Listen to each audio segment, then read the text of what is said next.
Kolkata medical college হাসপাতাল, সেখানে একটা নাইট শেল্টার রয়েছে।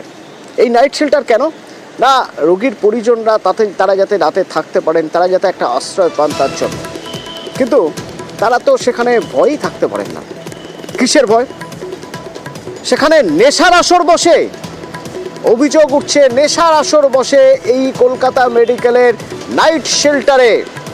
টয়লেটটা যে ব্যবহার করবেন, সেই টয়লেটটুকু ব্যবহার করার উপায় নেই, এত নোংরা হয়ে থাকে। তাহলে সেই নাইট শেল্টার থেকে লাভ কি, প্রশ্ন তুলছেন অনেকেই। ঠিক কি অবস্থা এই নাইট শেল্টারের? সুদীপ্ত রয়েছে আমার সঙ্গে, সরাসরি বলতে পারবেন। সুদীপ্ত,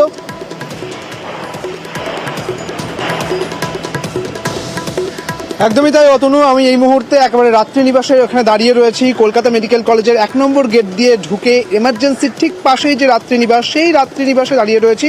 এবং উল্লেখযোগ্য হচ্ছে যে এই যে 4তলা এই রাত্রি নিবাস রয়েছে, আমার ক্যামেরা পার্সন সৌমেনকে দেখাতে বলবো। এই রাত্রি নিবাসের একেবারে গ্রাউন্ড ফ্লোরে রয়েছে ক্যান্টিন, একেবারে প্রথম অর্থাৎ 1তলাতে রয়েছে মহিলাদের থাকার জায়গা, 2তলা এবং 3তলাতে রয়েছে পুরুষদের থাকার জায়গা। এবং এই যে জায়গাগুলিতে তাদের ঘরদোর এবং বাথরুম একেবারে অপরিচ্ছন্ন অবস্থায় রয়েছে। এবং এই যে রাত্রিনিবাস, সেই রাত্রিনিবাস একেবারে অপরিচ্ছন্ন। উল্লেখযোগ্য বিষয় হচ্ছে এখানে রোগীর পরিবারেরা থাকেন, মাত্র 75 টাকা মূল্যে এখানে তারা থাকতে পারেন। কিন্তু সবচেয়ে যেটা উল্লেখযোগ্য বিষয় তা হচ্ছে এই রাত্রিনিবাসের একেবারে ওপরে চলছে নেশার আসর, ওপরে বসছে নেশার আসর।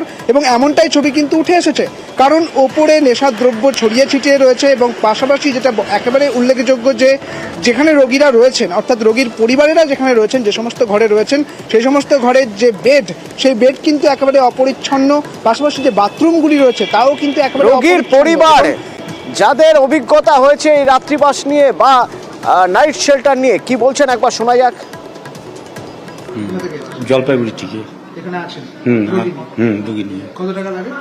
75 টাকা পার বেড। পরিষ্কার পরিচ্ছন্ন না, পরিষ্কার পরিচ্ছন্ন একদম নেই। বাথরুম খুবই নোংরা। যেখানে থাকেন বেড ফেড খুব কম পরিষ্কার করা হয়। কোথা থেকে এসেছেন? মালদা থেকে। এখানে আছেন রোগী নিয়ে? হ্যাঁ। কিরকম পরিষ্কার পরিচ্ছন্ন? বাচ্চা কাচ্চাকে নিয়ে থাকা যায়, একটু পরিষ্কার পরিচ্ছন্ন হলে ভালো হতো।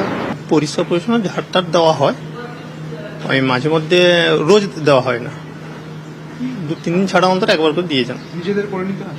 নিজেদের বলে বাথরুমটা নিজেরা টুকটাক পরিষ্কার করি। বাথরুম পরিষ্কার করার না এখানে কেউ সেরকম কাউকে দেখছি না।